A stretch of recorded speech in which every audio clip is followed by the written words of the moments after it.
성령 강림 절기를 지내고 있습니다. 교회는 새로운 교회력이 시작되는 대강절 전까지 성령 강림을 기억하는 절기로 지키게 됩니다. 이 교회 달력, 이 교회력은 이 기간에 있는 주일들을 성령 강림절 후 몇째 주일이라고 부르게 되는데요. 오늘은 성령 강림절 후 제 23번째 주일입니다. 다음 주가 24번째 주일로 마지막 주일이 됩니다. 그리고 나서 우리는 대강절을 맞이하게 됩니다. 예수님의 오심을 기다리는 시간이죠. 그런데 다음 주가 추수감사주일이기 때문에 오늘 한 주 먼저 성령님에 대한 성령 강림절을 이제 마무리하면서 성령님에 대한 말씀을 나누려고 합니다. 여러분들, 성령님은 어떤 분이십니까? 여러분들에게 성령님은 어떤 분이십니까? 오늘 본문 말씀을 보면 성령님은 하나님께서 우리에게 주신 가장 귀한 선물이며 하나님의 임재 그 자체이십니다. 무덤에서 부활하신 예수님께서는 40일 동안 이 땅에 머무시면서 제자들과 사람들에게 예수님 자신의 부활하심을 확증하셨고 하나님의 이 일을 설명하십니다. 그리고 하늘로 승천하시기 전에 제자들에게 명령하십니다. 예루살렘을 떠나지 말고 내가 내게 들은 바 아버지의 약속하신 것을 기다리라 라고 말씀하십니다. 그리고 그 약속하신 것은 바로 성령 하나님이셨습니다. 성령님이셨습니다. 예수님께서는 제자들에게 꼭 필요한 것이 무엇인지를 잘 아시는 분이셨습니다. 예수님은 제자들이 예수님께서 시작하신 하나님 나라 운동을 이어가려면 그들의 힘만으로는 부족하는 것을 잘 알고 계셨습니다. 얼마나 연약한 제자들이었습니까? 주님을 얼마나 많이 배반했고 주님의 뜻을 깨닫지 못했습니까? 그렇게 연약했던 제자들이었기 때문에 그들의 힘만으로는 부족하다는 것을 예수님은 이미 잘 알고 계셨습니다. 그래서 예수님께서는 제자들에게 절대로 흩어지지 말고 함께 모여서 성령님을 기다리라고 명령하셨습니다. 그리고 성령의 임재를 경험하게 됩니다. 그리고 나서 교회가 시작이 됩니다. 사랑성도님들, 우리는 신앙생활하면서 자칫 외면할 수 있는 성령님의 역사하심을 이해하고 성령님과 동행하는 삶을 사는 것이 매우 중요합니다. 왜 그럴까요? 바로 성령님은 하나님과 예수님께서 우리와 함께 하시는 방법이기 때문입니다. 하지만 성령님과 관련하여서 우리가 무엇보다 가장 먼저 생각해야 하는 것은 성령님은 성부 하나님, 성자 예수님과 더불어서 우리 예배를 받으실 성령 하나님이시라는 사실입니다. 우리는 예수님을 예배한다, 하나님을 예배한다 이렇게 얘기는 하지만 성령님에 대해서 성령님을 예배의 대상으로 생각하지 못하고 있는데 성령님 역시 우리가 예배해야 할 분이십니다.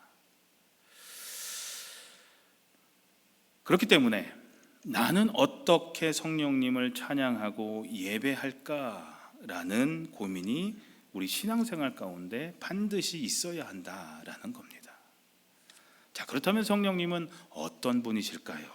먼저 성령님은 우리가 예수님을 주님으로 고백하게 하시는 분이 성령님이십니다. 교회는 십자가에 달려 돌아가신 예수님을 하나님의 아들이요 구세주로 고백하는 사람들의 모임이 교회입니다. 건물이 교회가 아니라 이런 고백을 하는 사람들의 모임이 교회입니다.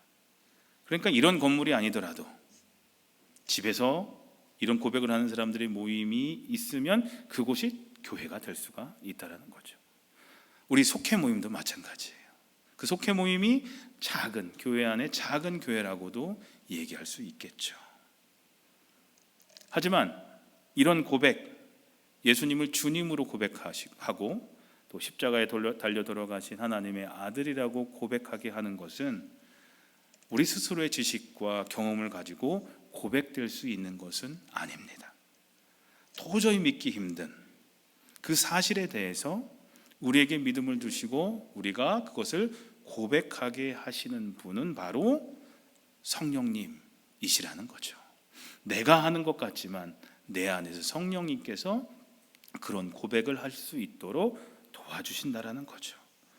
고린도전서 12장 3절에 보면 그러므로 여러분에게 알려드릴 것이 있습니다. 하나님의 성령으로 말하는 사람은 예수님은 저주받은 사람이다 라고 말하지 않으며 성령을 통하지 않고는 예수님은 주님이시다 라고 말할 수 없습니다 라고 얘기를 하죠. 우리에게 믿음을 주셔서 우리가 하나님의 몸된 교회를 이루게 하시고 하나님의 자녀로 구원받은 사람으로 살아갈 수 있도록 하시는 분이 바로 성령님이시라는 겁니다. 오늘 우리가 이 시간 주님을 고백하면서 예배할 수 있는 것도 성령님께서 우리에게 같은 믿음의 고백을 주셨기에 가능한 줄로 믿습니다. 자, 성령님은 어떤 분이시냐? 첫째로 예수님을 주님으로 고백하게 하시는 분이시다라는 말씀을 드렸습니다. 둘째로 성령님은 우리를 하나님의 말씀대로 살아갈 수 있도록 인도해 주시는 분이 성령님이십니다. 에베소서 5장 18절에 보면 술 취하지 마십시오. 방탕한 생활이 거기에서 옵니다. 오직 성령으로 충만해지도록 힘쓰십시오 라고 말씀하고 있습니다. 사도 바울은 이 성령님과 이 술을 대조적으로 설명을 합니다. 술 마시는 분들을 볼 때 처음에는 사람이 술을 마시지만 나중에는 술이 사람을 마신다라는 말들을 하죠. 술이 오히려 사람을 다스리고 지배하게 됩니다. 그래서 술 먹고 이 술 기운에 맨정신으로 하지 못하는 일들을 하게 되는 겁니다. 이게 술에 취한 겁니다. 근데 성경은 성령으로 충만해지도록 힘써라 라고 말씀하고 있습니다. 술에 취하면 술이 사람을 지배하는 것처럼 성령으로 충만해지면 우리 삶은 성령님께 지배받게 되어서 하나님의 말씀대로 살아가게 된다라는 겁니다. 성령님께서 우리의 죄악된 성품을 다스리셔서 거룩하게 하시고 연약함을 다스리셔서 죄악을 이기며 살아갈 수 있도록 힘을 주신다라는 거죠. 자, 세 번째로 성령님이 어떤 분이시냐? 성령님은 우리가 하나님의 자녀임을 깨닫게 해주시는 분이 성령 하나님이십니다. 로마서 8장 16절 우리 함께 읽어볼까요? 시작.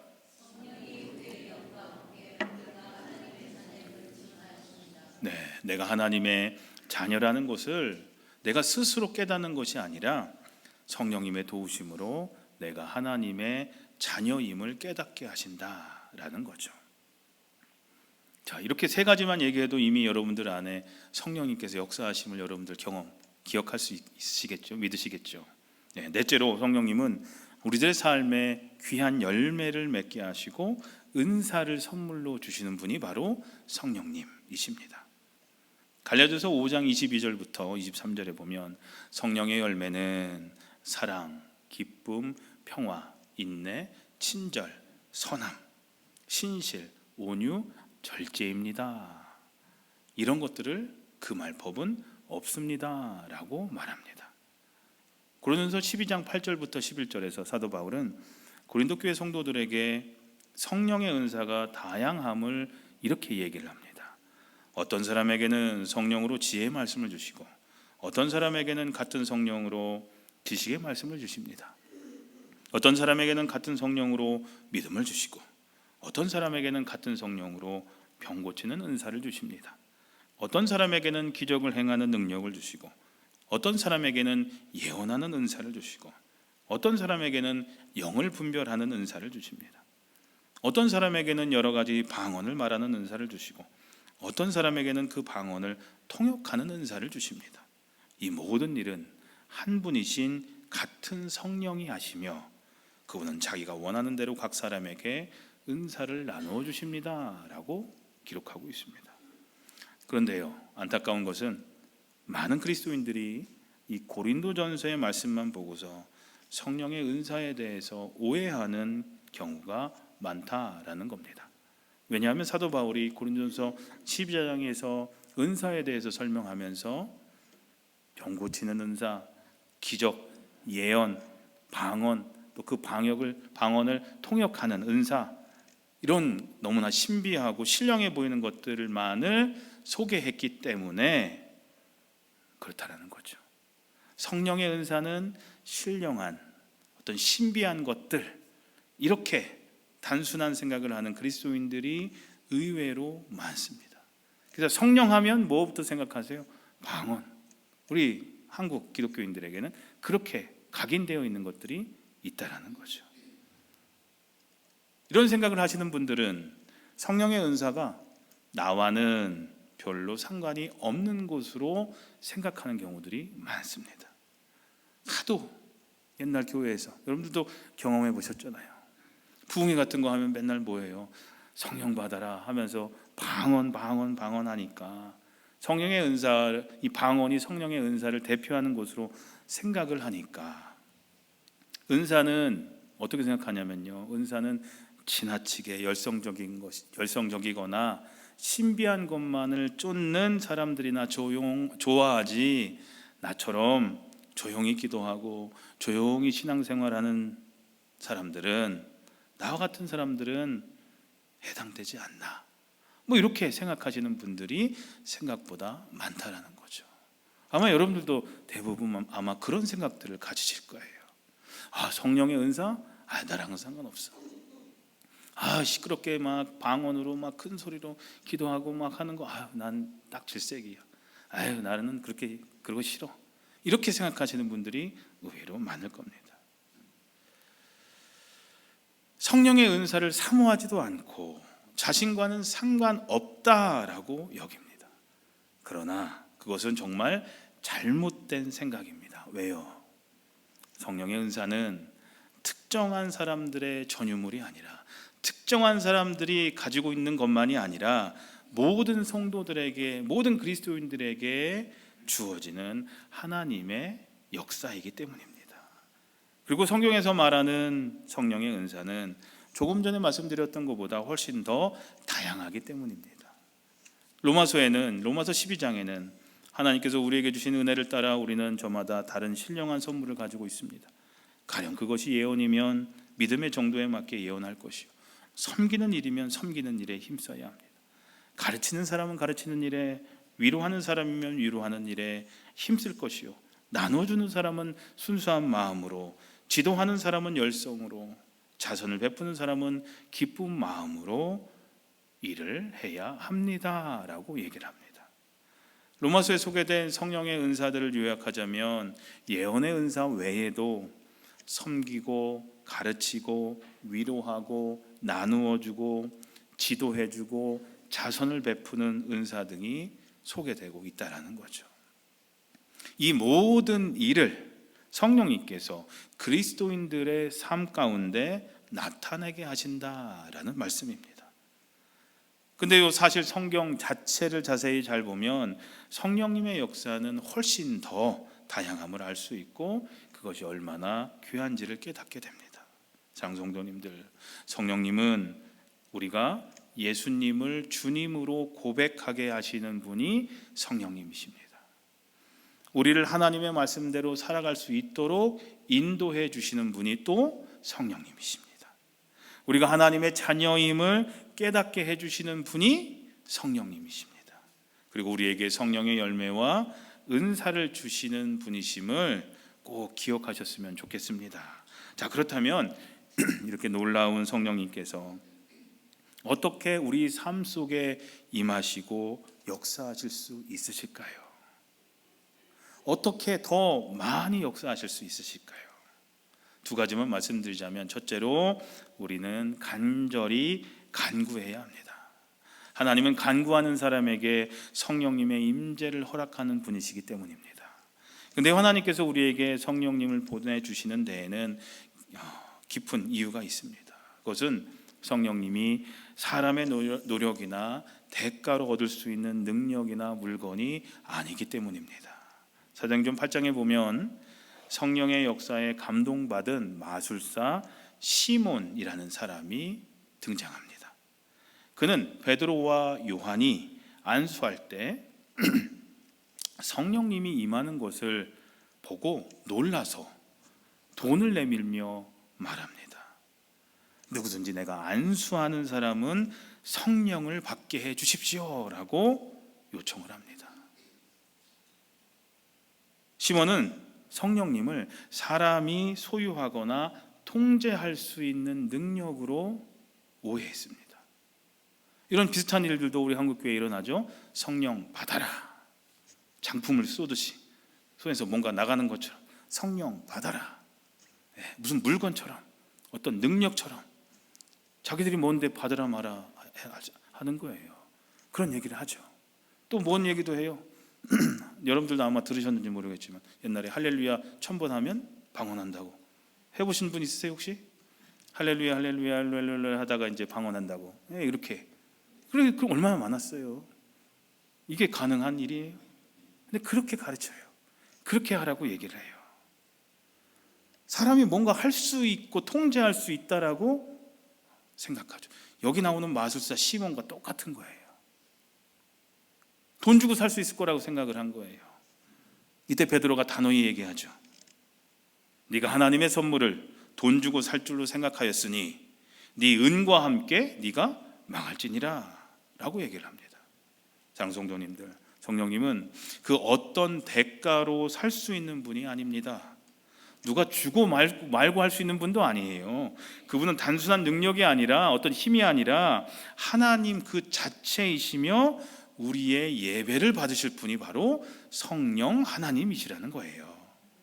성령님은 우리의 노력이나 어떤 거래의 결과로 얻을 수 있는 것이 아니라 오로지 한 가지 방법, 간절히 구하는 자에게 은혜로 값없이 임재하시는 하나님이 바로 성령 하나님이시라는 겁니다. 그래서 하나님은 우리의 조건보다 우리가 다른 어떤 것보다 간절히 그분을 사모하는 마음을 보십니다. 예수님도 이렇게 말씀하셨어요. 누가복음 11장에 내가 또 너에게 이르노니 구하라 그리하면 너에게 주실 것이요 찾으라 그리하면 찾을 것이요 문을 두드리라 그리하면 너에게 열릴 것이니라 라고 말씀을 하셨죠. 우린 요것만 딱 떼놓고 기도할 때 이렇게 기도해야 된다라고 찾고 구하고 문 두드리는 기도를 해야 된다라고 하지만 성경은 전체를 다 봐야 됩니다. 그 뒤에 13절에서 이렇게 말씀을 하십니다. 너희가 악할지라도 좋은 것을 자식에게 줄 알거든 하물며 너희 하늘아버지께서 구하는 자에게 성령을 주시지 않겠느냐 라고 말씀을 하셨어요. 성령님은 우리 신앙의 업적이나 자격으로 얻어지는 분이 아닙니다. 목사라고 성령님을 충만히 더 받고 그런 것도 아니에요. 오로지 간절히 구하고 찾고 두드리는 사람에게 친히 임재하시는 은혜의 하나님이 바로 성령 하나님이십니다. 먼저 우리는 성령님이 우리 안에 임하시기를 간절히 구해야 된다라고, 성령님 내 안에 역사해 주십시오, 내 안에 임재해 주십시오라고 간절히 간구해야 된다고 말씀을 드렸습니다. 둘째로 회개함으로 세례를 받고 죄사함을 받아야 합니다. 성령님의 임재를 경험하기 위해서는 나의 속사람이, 내 속사람이 성령님이 임재하실 만한 상태가 되어야 합니다. 고린도전서 3장 16절 우리 한번 같이 읽어보겠습니다. 시작.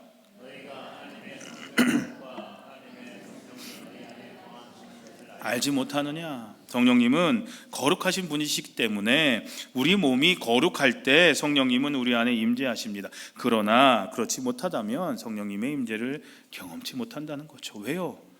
거룩하신 분을 거룩하지 않은 곳에 어떻게 모실 수가 있겠습니까? 우리의 마음이 거룩해져야 거룩하신 성령님이 우리 안에 임재하실 수 있는 거죠. 근데 사람을 더럽게 하는 게 있습니다. 바로 죄. 하나님의 말씀대로 살지 않고 하나님과 상관없이 자기 뜻대로 살아가는 것이 죄입니다. 사람의 뜻이 아무리 선하다 할지라도 하나님이 없는 삶은 자기 자신이 주인이 되고 자기 자신이 하나님이 되어서 살아가는 삶이기 때문에 죄가 될 수밖에 없습니다. 그리고 그것이 우리를 더럽게 합니다. 그리고 성령님의 임재를 방해합니다. 그런데요, 우리의 신앙생활 가운데 발생하는 문제점 하나는 우리 안에 이 거룩함과 더러움이 공존한다라는 겁니다. 하나만 있어야 되는데 거룩한 것도 있고 더러움도 같이 존재한다라는 거예요. 그러면서 나의 죄를 드러내지 않고 회개하지 않고 그냥 신앙생활하는 겁니다. 나의 죄의 문제를 해결하지 않고 그냥 신앙생활하는 거예요. 매주 주일 한 번 교회 나오는 것으로 만족하면서 그것으로 내가 해야 될 일을 다 했다고 생각하면서 지속되는 죄된 성품과 옛사람의 모습에서 돌이키지 않는 거예요. 그러면서 변화 없이 성화되는 삶이 없이 그저 똑같이 한 달, 1년 그렇게 신앙생활 하는 겁니다. 누가요? 저와 여러분들이요. 안 그렇습니까? 우리 그렇잖아요. 그렇기 때문에 우리 삶이 성령님이 충만히 거하실 만한 장소가 그런 삶이 되지 못하는 겁니다. 그렇기 때문에 우리는 성령님의 임재와 다스리심을 느끼지 못하며 살아갈 때가 많아요. 성령님이 나와 전혀 상관없이 그냥 나는 나대로 살아가는 거예요. 그래서 오늘 본문 38절에서 베드로가 얘기하죠. 회개하고 여러분은 각각 예수 그리스도의 이름으로 세례를 받으십시오. 그러면 여러분의 죄는 용서함을 받을 것이며 성령님을 선물로 받게 될 것입니다 라고 말하고 있는 겁니다. 사랑하는 성도님들, 죄와 더러움을 가지고는 우리 몸이 거룩한 성전으로서 성령님을 모실 수가 없습니다. 회개하지 않고는 죄 씻음을 받을 수가 없습니다. 회개함으로 예수 그리스도의 보혈로 죄 씻음을 경험하게 되면, 그리고 정결한 심령 위에 성령님의 임재가 있게 되는 겁니다. 성령님을 경험하게 되는 겁니다. 이제 말씀을 정리하겠습니다. 성령님은 우리가 예수님을 구세주로 주님으로 고백할 수 있도록 믿음을 허락하시는 분이시며, 그리스도인들을 하나님의 말씀대로 살아갈 수 있도록 인도해 주시고 능력을 주시는 분이 바로 성령 하나님이십니다. 성령님 없이 신앙생활 한다는 것은 진정한 그리스도인의 삶을 살아간다고 얘기할 수 없습니다. 아직도 내가 주인이 되고 아직도 내가 하나님이 되어서 내 삶을 다스리고자 하기 때문이죠. 성령님이 내 삶을 다스려야 되는데 내가 내 삶을 다스린다, 내 뜻대로 한다, 그거는 성령님이 거하시지 않는다라는 증거가 되죠. 그래서 그리스도인들은, 우리는 성령님의 인도함을 받는 성령 충만한 삶을 살아야 합니다. 그리고 성령님이 우리 삶 가운데 충만히 임하실 때 우리는 성령 충만한 상태가 되어서 분명 우리의 마음이 달라지고 관계가 달라지고 인생의 방향이 달라질 겁니다. 사랑하는 성도님들, 성령님은 지금도 우리 안에서 일하시는 하나님이신 줄로 믿습니다. 그래서 오늘 우리가 해야 할 일 단 한 가지만 오늘 기억하시면 됩니다. 우리 다 같이 한번 읽어볼까요? 시작. 성령님 제 안에 임해 주시옵소서. 제 인생이 달라지고 제 삶이 거룩해질 수 있습니다. 다시 한번 읽어볼까요? 성령님 제 안에 임해 주시옵소서. 성령님이 임하셔야 제 인생이 달라지고 제 삶이 거룩해질 수 있습니다. 이렇게 우리의 마음을 비우고 회개하고 간절히 구할 때 성령님 제 안에 임재해 주십시오. 성령님께서 임재해 주셔야 제 인생이 달라질 수 있습니다.